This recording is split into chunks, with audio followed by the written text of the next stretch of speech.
Hi friends, hope you're all doing fine. So welcome to the sixth session in microeconomics. From now on, we will be discussing demand for a commodity and the elasticity of demand.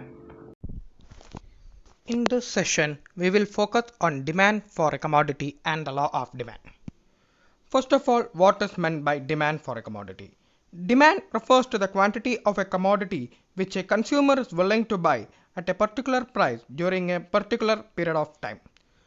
Now, another term related is the quantity demanded, which is the quantity which buyers are willing and able to purchase at a given price during a given period of time.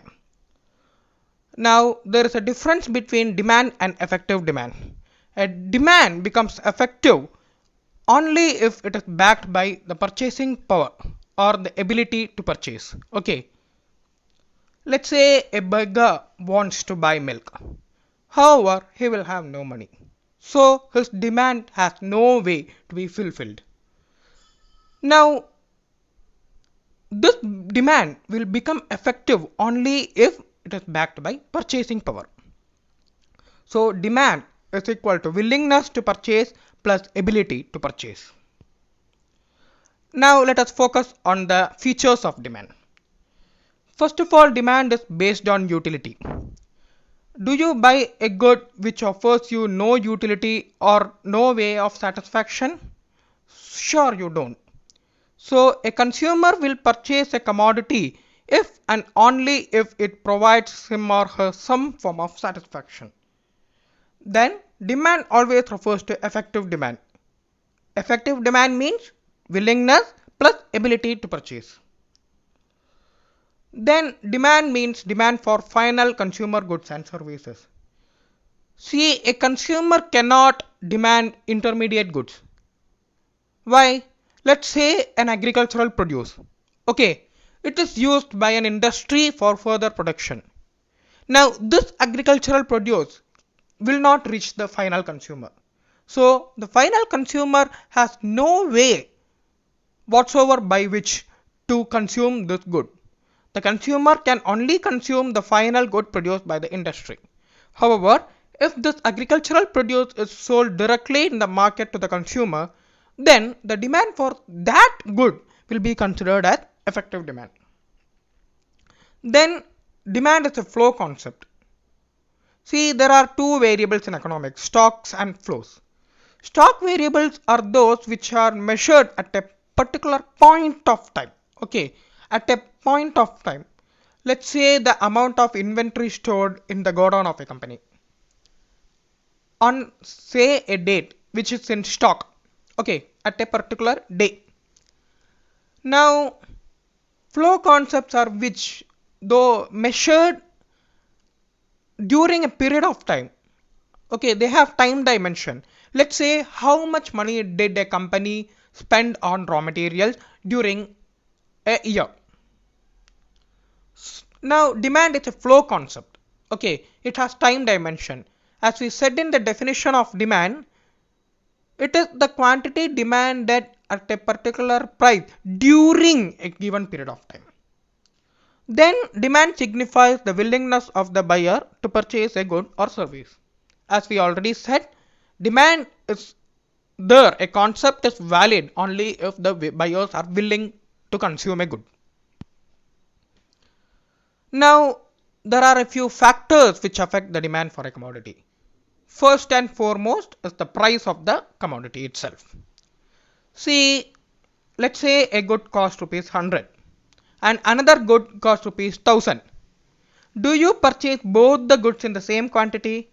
No, you don't. You would think twice before purchasing the good that costs more, right? So, whatever decision you take regarding how much of a commodity to buy, you will first base it on the price of the commodity. Then there is the concept or the factor of income of the consumer. How much ever you can purchase or how much ever you can consume depends on how much you earn. Okay, if you earn more, you can buy more. If you earn less, you can buy less. You may want to consume a lot of commodities, but there is always the constraint that you can consume at most how much you earn, right? So generally, greater the income, more will be the demand. Now there are two categories of goods or two types of goods based on income demand. The first is the normal good. See, these are goods a consumer will buy or consume more as her income increases. Say clothes. As your income grows, you will consume or you will buy more clothes. Then there are inferior goods. Inferior, they are of poor quality, or you would consume then if and only if you have no other choice. These goods are goods which a consumer buys less as her income grows. If she earns more, the consumer will substitute to normal goods and they will reduce the consumption of inferior goods. Say coarse cereals, they are an example of inferior goods. Now there are other factors affecting demand.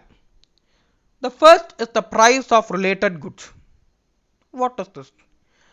Related goods are of two types: substitute goods and complementary goods. Substitute goods are goods which can be used as an alternative to the given commodity. They satisfy the same want with equal ease. Okay, say tea and coffee. They satisfy the same want with equal ease. Now, what will happen if the price of substitutes increases? The consumer can either buy the substitute good or the given commodity. There is no difference for the consumer because why? They satisfy the same want with equal ease. So if the price of the substitute increases, the consumer will switch over from the substitute good to the given commodity. So what will happen? Its demand will increase. So there is a direct relationship between price of substitute good and demand for the given commodity. What about complementary good? What will happen in their case? They are goods, complementary goods are goods which should be consumed together in order to satisfy a want. Say tea and sugar. It is very difficult to consume tea without sugar. So what will happen if the price of complementary good increases? The overall cost of consuming the given commodity will go up. So what will happen? The demand for the given commodity will come down. So there is inverse relationship between price of complementary good and demand for the given commodity. Then there is the factor of consumers' tastes and preferences. See, you will buy a commodity if and only if your tastes are favorable to the commodity or if you like that commodity. So favorable taste means higher demand. Unfavorable taste of consumer, naturally lower demand. Then there is the factor of future price expectations of consumer. What is this? Now, if you expect that the price of the commodity will go up in the future, what will you do? You will stockpile, you will stock up the commodity at present. Why? Compared to the future hike, the price is lesser now. So you will buy more of it at present. So demand will go up. Naturally, demand will come down if you expect price to go down in the future. Now there is the concept of demand function. It is actually the functional relationship between demand for a commodity and factors influencing it. Okay, functional relationship. That is, symbolically, D is equal to f of px, py, y, t and e. Here px is the price of the given commodity, py the price of related goods, y is the income of the consumer, t the taste of the consumer and e the future price expectations of the consumer. Now there is one important concept we will have to learn in economic analysis, the Sutter Asparables. What is it? See, if you go through economic analysis papers or books, you will see this word often, Sutter Asparables. Actually, what is this? See, in any economic phenomena like demand, there will be many factors influencing it. But it will be impossible or very difficult for us to analyze the impact of all these factors together. So what will we do? When we are analyzing the impact of one factor on the phenomena, we will keep all other factors unchanged. This is what this means. This phrase, the Sutter Asparables, it means other things remaining unchanged or constant. In demand, when we are analyzing the impact of consumers' income on demand, we hold all other factors like price of the commodity, price of related goods, taste, future expectations, all as constant. Now we are coming to the main part, the law of demand. This law actually explains the relationship between price of a commodity and the quantity demanded. It states there exists a definite inverse relationship between price of a good and quantity demanded of that good if other things remain constant. That is, higher the price, lower will be the demand, and as the price go down, demand will go increase. Symbolically, D is equal to f of px, Sutter Asparables. Okay. Then this factor or the law assumes that all the other factors determining demand are constant. It is given by the assumption of Sutter Asparables. Then all units of commodity are homogeneous. See, we can arrive at an objective conclusion only if all the units are homogeneous and identical in all aspects. Then it assumes that the good is a normal good. Actually, this assumption is not required. However, basically this law holds for normal goods only. Then we are coming to the concept of demand curve. It is a diagram that shows various quantities of a good that are demanded at different prices. Here we plot the price along y-axis and quantity demanded along x-axis. See, now you will be knowing that in maths and statistics, we usually plot the independent variable along the x-axis and the dependent variable along the y-axis. However, in microeconomics especially, we plot the price variable, whatever be the price variable along the y-axis and the quantity variable along the x-axis. Now, if you observe the demand curve, it is downward sloping to the right. This shows the inverse relationship between quantity demanded and price of a commodity as given by the law of demand. Now, there are a few reasons which are proposed for the downward sloping of the demand curve. The first is the law of diminishing marginal utility. We have already learned this law in our cardinal utility approach of consumer behavior or the consumer's equilibrium. According to this, consumer will be in equilibrium when mux by px is equal to mum, right? We studied in two commodity case that mux by px should be equal to muy by py should be equal to mum. So each of these sides should be individually equal to mum. Now what will happen if price falls? We cannot alter price. So the price when it falls, mux by px will become greater than mum. As the denominator falls, the overall fraction will increase. So according to the law of dmu, if a consumer needs to bring down marginal utility, the price can't be altered. So the only way is to bring down marginal utility. So marginal utility will fall only as the quantity consumed increases. So as the price falls, the consumer will have to increase the quantity consumed so as to re-attain equilibrium. Naturally, the reverse will happen if price increases. Then there is the concept of substitution effect.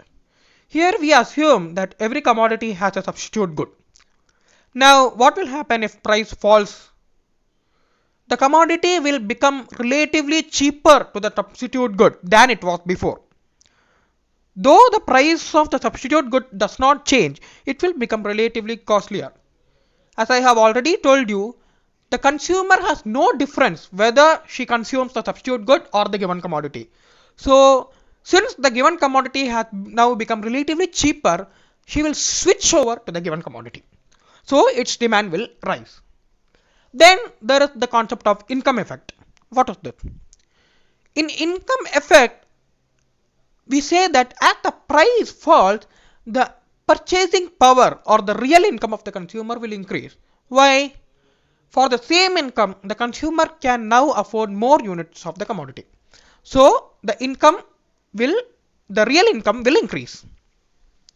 So as price falls, demand will increase. As more income, more demand.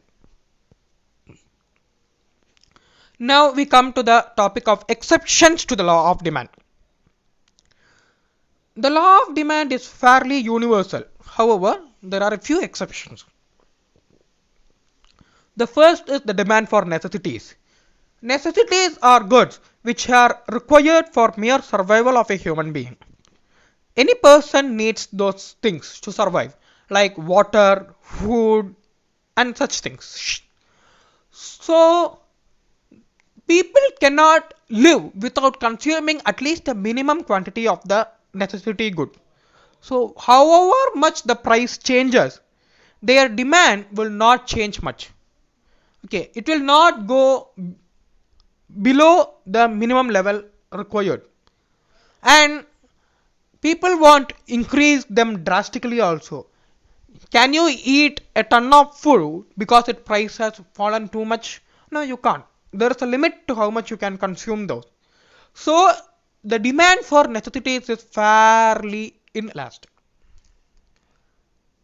Now, there is the exception of irrational behavior. I have already told you, rationality of human beings is one of the fundamental assumptions in economics. However, in some situations, people may not do rational calculations. They may make impulsive purchases. So, it can go against the law of demand. The way they purchase can go against the law of demand. Then there is the concept of constipation consumption or the Veblen effect as it is also called. See, it happens in case of some goods like jewelry, gold or diamond. Okay. See, jewelry, basically gold and all, they are demanded mainly by the rich people. And when the price of gold rises, the people generally have a tendency to attach more value to it. If the price gold costs only rupees 100, you may not value that much. But if price of 1 gram gold costs more than rupees 1000 or 2000, you will attach, oh, it's valuable gold. So you will buy more jewelry. The people who can consume will buy more gold jewelry if its price rises. So this can go against the law of demand. Then there is the concept of conspicuous necessities. One example given here is the case of television. Generally, these are not essential for us. They are not necessaries. However, in the society we live, they are continuously consumed, and therefore, by the demonstration effect of the consumption habit of our social group, we are brought to thinking that they are necessary for us.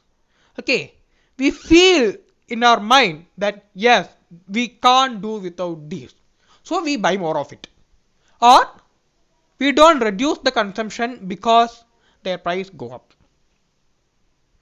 Now there's the concept of speculative goods. Basically, it relates to share market. Okay, in share market, generally as the price rises, people will buy more. Why? Generally, investors, they have a tendency that as the price of a share rises, they will think that it has the potential to rise even further because the trend is increasing. Okay, and there is, in many situations, it has been true. And when the price is falling, the value is going down and the trend is falling, the people will buy less of shares.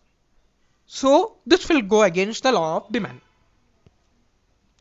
Then we come to the main exceptions to the law, the Giffen paradox. It relates to basically one type of good called Giffen goods, which were discovered by Sir Robert Giffen. He actually observed in the experiment of raw bread that when the price of raw bread rises, people don't reduce its consumption. It is their staple in England.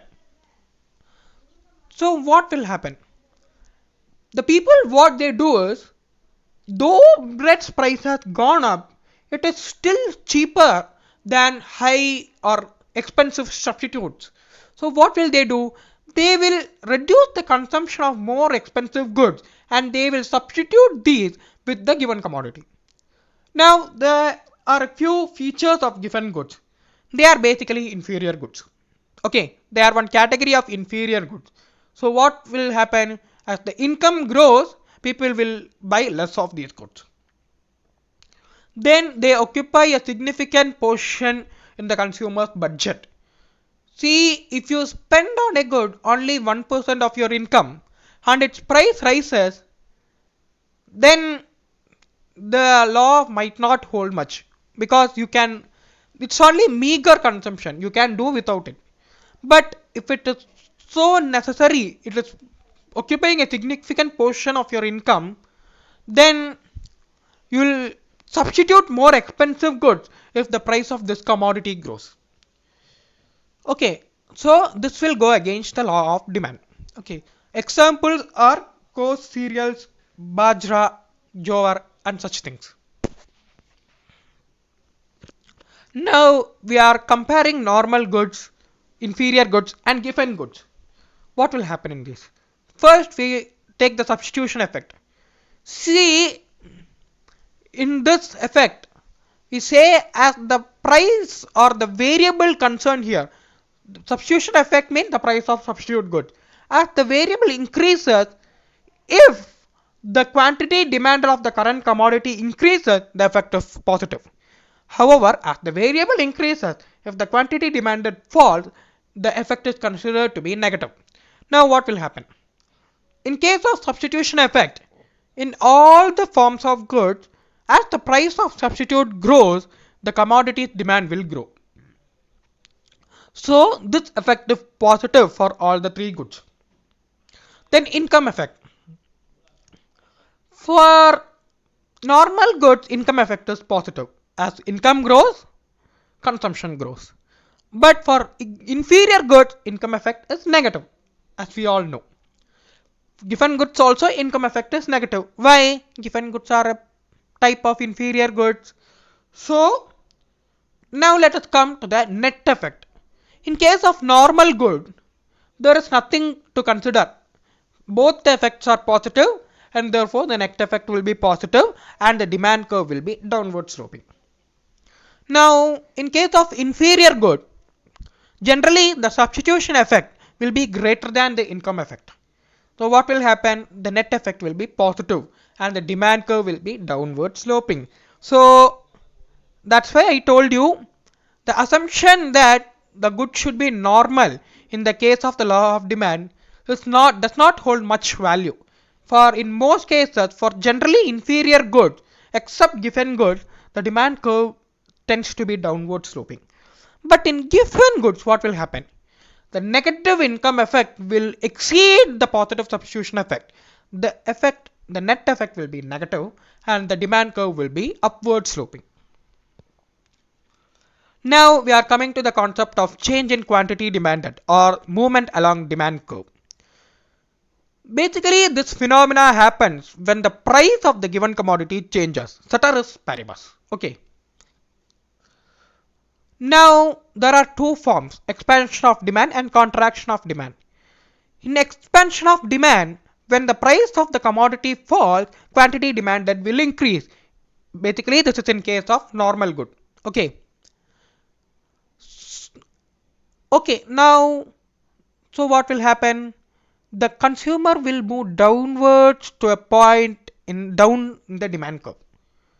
In the case of contraction of demand, when the price of commodity rises, quantity demanded will fall. The consumer will move upwards in the demand curve. Again, this is the phenomenon in case of normal good. Though for most inferior goods also this is true, except given goods. Now there is another concept, change in demand. the demand curve will shift to a new demand curve. This also has two forms: increase in demand and decrease in demand. When due to a favorable change in some of the factors other than price affecting demand, the quantity demanded of a commodity increases. Okay, the demand curve will shift to the right, outward shift. This is called increase in demand. However, there is one exception. For inferior goods, the negative effect of income. When income falls, the demand curve will shift outward. Then the case of decrease in demand. When due to an unfavorable change in the factors affecting demand other than the price of the good, quantity demanded falls, the demand curve will shift inwards towards the left. However, in case of inferior goods, if income of the consumer rises, this will happen. Okay, so this is the case of shift of demand curve. Now we are coming to market demand. See, till now we focused on how much will an individual consumer consume. Now, market has many consumers. The market demand will be the aggregate of individual demands. How much for a price do all the consumers together in a market demand? So, how will be the market demand curve? It will be the horizontal summation of individual demand curves of all the consumers in the market. Okay. Now, factors affecting market demand. Basically, all the factors affecting individual demand will also affect market demand. However, there are a few additional factors. First of all is the number of consumers. If the number of consumers is more, if more people are demanding the good, its demand will be higher. Then there is the case of distribution of income. If there is even distribution of income, if all the people are receiving the national income evenly, then the demand for goods and services will be higher. However, if only the rich people derive the benefit of the national income, demand will be lower. Because why? If there is a limit to how much a person demands. Okay. Then age and sex composition. If say there are more children, small children in a population, then the demand for toys will be higher. However, if there are more elderly people, do you think the demand for toys will be higher? So the age and sex composition of the population will also determine the demand for a commodity. Now let us summarize. What did we learn? Here first we discussed what is demand for a commodity. Okay, and also we discussed the factors. Basically, price of a commodity, price of related goods, income of consumer, tastes of consumer, and future expectations of consumer. Then we discussed normal goods versus inferior goods. In normal goods, income demand is positive. For inferior goods, people will demand less as income grows. Then we discussed the law of demand. It shows the inverse relationship between price of a commodity and quantity demanded. Then we came to the exceptions to the law of demand. Basically, necessities, irrational behavior, conspicuous consumption, conspicuous necessities, speculative goods, and the Giffen paradox. Okay. Then we came to the demand curve. What is it? It represents graphically the quantity demanded of a good at various prices of a commodity. Okay. Then we discussed the reasons for downward slope of a demand curve. They are law of diminishing marginal utility, substitution effect, and income effect. Then we came to the movement along a demand curve and shift of a demand curve. Movement happens when the price of a commodity changes. Shift happens when any other factors other than the price of the commodity changes. When movement, that is, when quantity demanded increases due to a change in price, it is called expansion of demand. When quantity demanded falls due to an decrease in or increase in price, it will be contraction of demand. Then we came to the shift of demand curve. When quantity demanded rises due to any other factors, it will be increase in demand. When quantity demanded falls, it will be decrease in demand. Then we came to the market demand and factors influencing it. Basically, there are three additional factors: age and sex composition, number of consumers, and distribution of income. So friends, we have come to the end of the session. In the next session, we will be discussing about the elasticity of demand. So till then, stay safe. Thank you.